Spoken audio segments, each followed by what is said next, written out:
পশ্চিমবঙ্গের বিভিন্ন প্রকল্প নিয়ে আজকের ভিডিওটা আমার দ্বিতীয় নম্বর ভিডিও।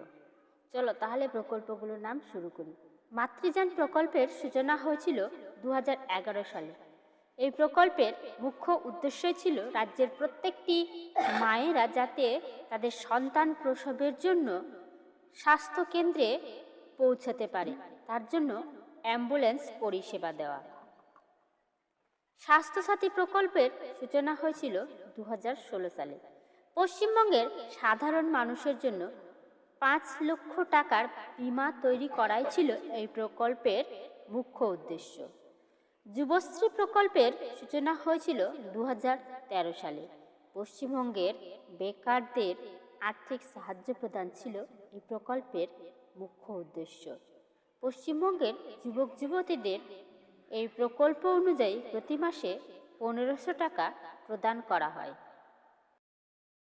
শিক্ষাশ্রী প্রকল্পের সূচনা হয়েছিল 2014-15 সালে।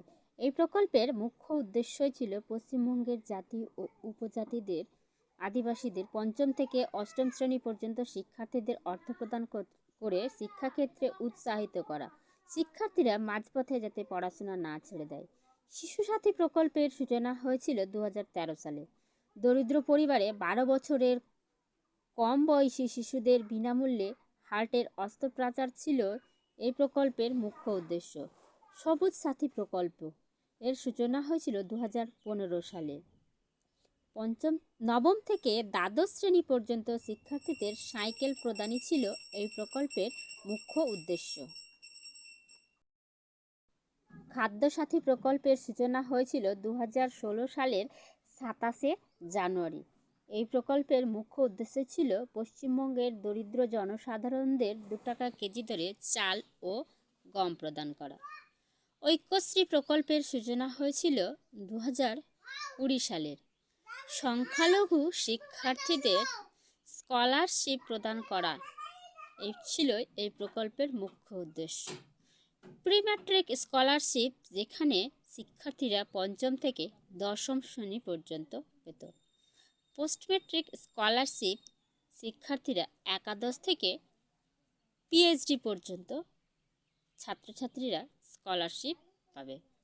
মেরিট কাম স্কলারশিপ, যেখানে টেকনিক্যাল ও প্রফেশনালভাবে যারা কাজ করছেন তারাই পাবে এই স্কলারশিপ। উৎকর্ষ বাংলা প্রকল্পের সূচনা হয়েছিল 2016 সালের 16ই ফেব্রুয়ারি। পশ্চিমবঙ্গের যুবক যুবতীরা যাতে তাদের কর্মসংস্থানের লক্ষ্যে তাদের দক্ষতা বৃদ্ধি করতে পারে, এটাই ছিল উৎকর্ষ বাংলার মুখ্য উদ্দেশ্য। প্রকল্প নিয়ে আজকের ভিডিওটা আমি এখানেই সমাপ্ত করলাম।